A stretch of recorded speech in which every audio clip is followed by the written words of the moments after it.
అన్నము ముట్టని ఆదివారము నోము కథ ప్రారంభ.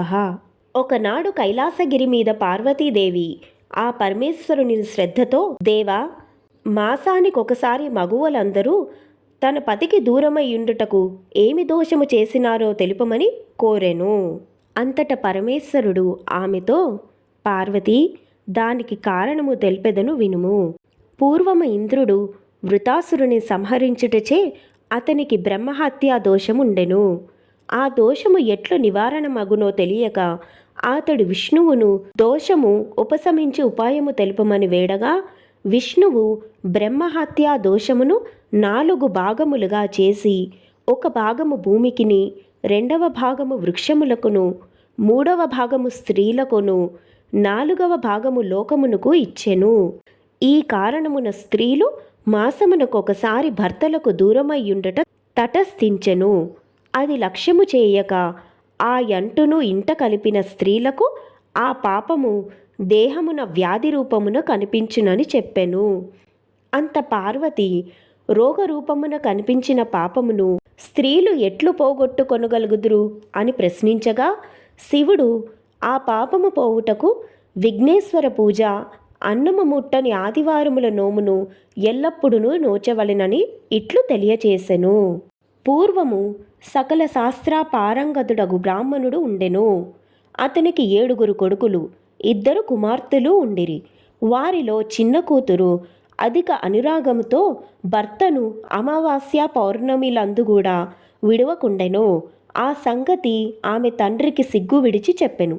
తండ్రి అది విని అమావాస్య పౌర్ణమిలందు భర్తకు దూరముగా ఉంచవలనని చెప్పెను. అట్లే తండ్రి మాట ప్రకారము ఆమె నెలలో ఆ 2 రోజులు భర్తకు దూరముగా ఉండి, మిగిలిన రోజులలో విడువక కలియుచుండెను. ఇట్లు కొన్ని దినములు గడిచిన తరువాత ఆమెకు శరీరమందు పెద్ద రోగము, కుష్ఠరోగము కనిపించెను. అందుచే ఆమె తండ్రి ఆమెను తీసుకొని వచ్చి తన ఇంటి యందే ఉంచుకొనెను.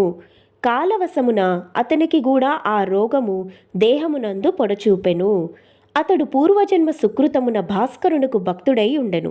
ఒకనాడతను సూర్యుని అధిక నిష్ఠతో ఉపాసించగా అతని భక్తికి మెచ్చి సూర్యుడు ప్రత్యక్షమై, ఓయి సోమయాజి, ఈ గ్రామములో సోమదేవమ్మ అను మహాపతివ్రత ఉన్నది. ఆమె మున్నోట 60 ముఖ్య వ్రతములన్నిటినీ దేవ బ్రాహ్మణ ప్రీత్యర్థముగా చేసి దయాపరురాలై పుణ్యవతి అయి ఉన్నది. ఆమె చేసిన అన్నము ముట్టని ఆదివారము నోము ఫలమును అడిగి తెచ్చుకొనినచో నీకు ఆరోగ్యము చేకూరగలదు అని అనెను. అందులక బ్రాహ్మణుడు, స్వామి, ఇట్టి ఘోర రోగముతో నున్న నన్ను చూచినచో ప్రజలు గ్రామములోనికి రానీయరు. అట్లయినా నేను ఎటులా ఆమెను దర్శింపగలను అని ప్రశ్నించెను. సూర్యభగవానుడు, ఓయి, నీకా బాధ ఎందులకు? నీవు అంగడి వీధిలో నుండుము. మా కటాక్షమున వలన నిన్ను ఆమె పిలువగలదు అని చెప్పి అదృశ్యమయ్యెను. అతడు సూర్యుని మాటలను తలుచుకొనుచు ఆ గ్రామములోని అంగడి వీధి యందు నిలిచి ఎదురు చూచుచుండెను. ఆనాడు ఆదివారమగుటచే సోమదేవమ్మ వ్రతము చేయుచు వ్రతనియమము ప్రకారము 12 మంది బ్రాహ్మణులకు వాయనములు ఇయ్యబోయెను.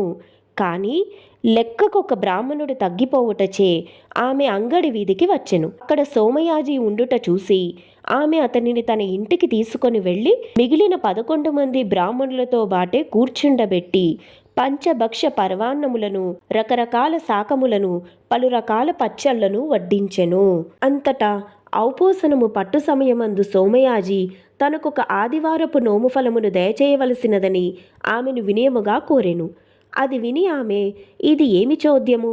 ఎవరైనను ధనధాన్యములిమ్మనిన నివ్వగలరు, కానీ వ్రత ఫలితమునివ్వగలరా అని అనెను. కానీ అతడు తాను అధిక రోగ పీడితుడగుటచే ఆదివార ఫలము నొసంగవలసినదని ప్రార్థించెను.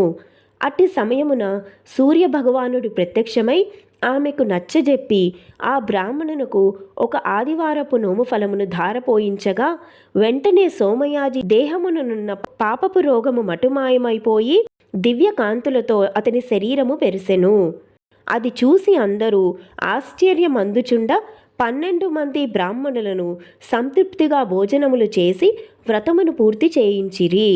పిమ్మట ఆ బ్రాహ్మణుడు సోమదేవమ్మను ఆ వ్రతమెట్లు చేయవలెనో తెలుపవలసినదిగా కోరెను. ప్రారంభ దశలో మాఘమాసపు ఆదివారము నాడు తల ఎంటుకొని స్నానము చేసి మండపము ఏర్పరిచి 12 పంచవన్నెల పద్మాలను చేసి కార్యసిద్ధి గణపతిని పూజించి సూర్య భగవానుని 12 స్థానములు అందుంచి పట్టు పీతాంబరములు సూర్యునికి అర్పించి ఆవు పాలు పొంగలితో స్వామిని అర్చించి వస్త్రములు వాయనాలుంచి దక్షిణ తాంబూలములతో 12 మంది బ్రాహ్మణులకు వాయనములను ఒసంగవలెను. వృద్ధ స్త్రీలు అట్లు నోమును 18 మాసములు, మిగిలిన స్త్రీలు 36 మాసములు చేయవలెను. ప్రతి ఆదివారము నాడు స్త్రీలు అన్నమును ముట్టకుండా సూర్య భగవానునికి అర్పింపవలెను అని ఆమె తెలియజేసెను. అంత ఆ బ్రాహ్మణుడు ఆ పుణ్యవతికి నమస్కరించి వేగముగా నింటికేగి తన కుమార్తెకు ఆ వ్రత విషయము తెలిపి ఆమెచే దానిని చేయించెను. ఆ కారణమున ఆమెకు రోగము పోయి తిరుగు తొల్లిటి సౌందర్యము వచ్చినది.